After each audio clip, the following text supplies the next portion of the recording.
আজকাল তো বাজারে অনেক রকমেরই কেক পাওয়া যায়, কিন্তু এই আমের সিজনে পাকা আম দিয়ে মজাদার এই আমের কেকটি তৈরি করে দেখাবো। হ্যালো ফ্রেন্ডস, স্বপ্নার রান্নাবান্নাতে সবাইকে স্বাগতম। চলুন আর কথা না বাড়িয়ে কেকটি তৈরি করার পদ্ধতিটি দেখে নেই। পাকা আমের এই মজাদার কেকটি তৈরি করার জন্য এখানে আমি 2টি বড় সাইজের পাকা আম নিয়েছি।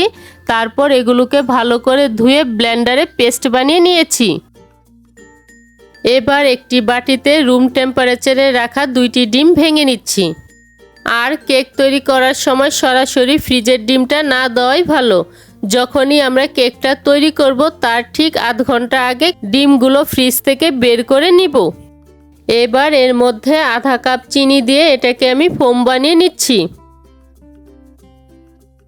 এখন এটাকে আমি ততক্ষণ পর্যন্ত বিট করব যতক্ষণ না পর্যন্ত এটা ফোমের মতো তৈরি হয়।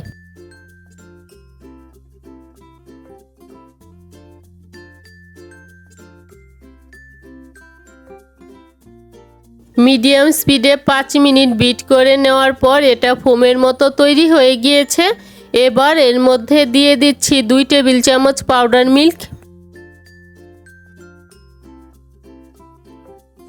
1/3 কাপ সয়াবিন তেল, 1 চিমটি লবণ ও তৈরি করে রাখা আমের পেস্ট দিয়ে আবারও বিট করে নিচ্ছি।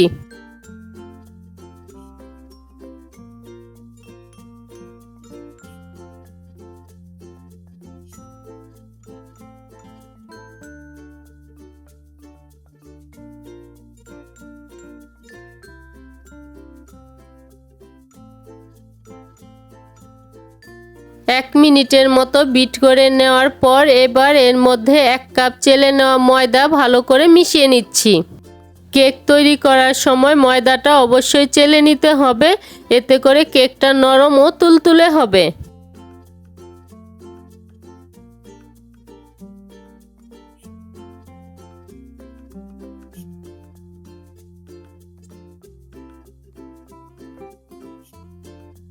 ময়দাটা ভালো করে মিশিয়ে নেওয়ার পর এবার এর মধ্যে দিয়ে দিচ্ছি 1 চা চামচ বেকিং পাউডার ও হাফ চা চামচ বেকিং সোডা দিয়ে হালকা করে মিশিয়ে নিচ্ছি।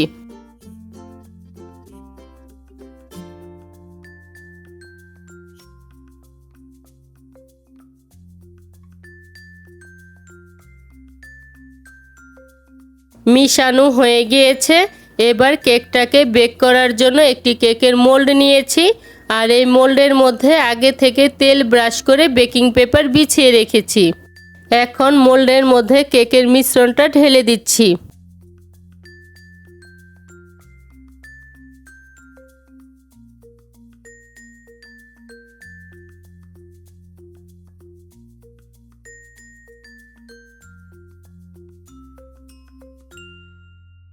এখন কেকের মোল্ডটাকে আমি একটু ঝাঁকিয়ে দিচ্ছি যাতে এর ভিতর কোনো বাবলস না থাকে। এখন এর উপর কিছু ড্রাই ফ্রুটস ছড়িয়ে দিচ্ছি।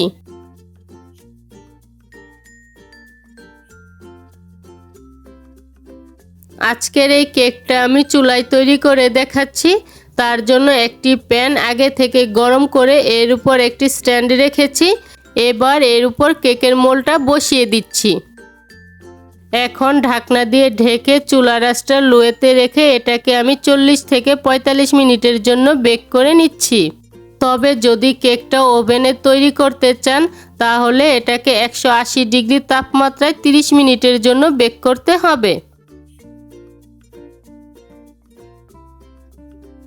40 মিনিট পর কেকটা তৈরি হয়েছে কিনা তা একটি কাঠির সাহায্যে দেখে নিচ্ছি। যদি কাঠিতে লেগে না থাকে তখন বুঝতে হবে কেকটা তৈরি হয়ে গিয়েছে। আমার কাঠিটা পরিষ্কার বের হয়েছে। এবার কেকটাকে আমি নামিয়ে ঠান্ডা করে নিচ্ছি। কিন্তু যদি কাঠিতে কেকটা লেগে থাকে তাহলে এটাকে আরও 5 থেকে 10 মিনিটের জন্য বেক করে নিতে হবে। কেকটা সম্পূর্ণ ঠান্ডা হয়ে যাওয়ার পর এবার এটাকে আমি মোল্ড থেকে বের করে নিচ্ছি। যদি কেকটা গরম অবস্থায় বের করতে যান তাহলে কেকটা ভেঙে যাবে। এবার কেকটাকে আমি কেটে শেয়ার করছি এটা দেখতে কেমন হয়েছে।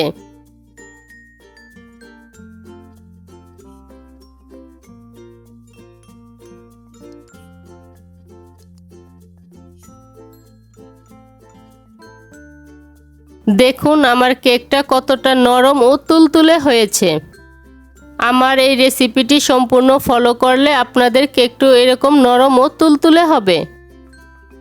আজকের এই কেকের রেসিপিটি যদি ভালো লেগে থাকে তাহলে স্বপ্নার রান্নাবান্না চ্যানেলটি সাবস্ক্রাইব করে পাশে থাকা বেল আইকনে প্রেস করতে ভুলবেন না। এতে করে আমি যে নতুন নতুন রেসিপি আপলোড করব সবার আগে নোটিফিকেশন আপনি পেয়ে যাবেন।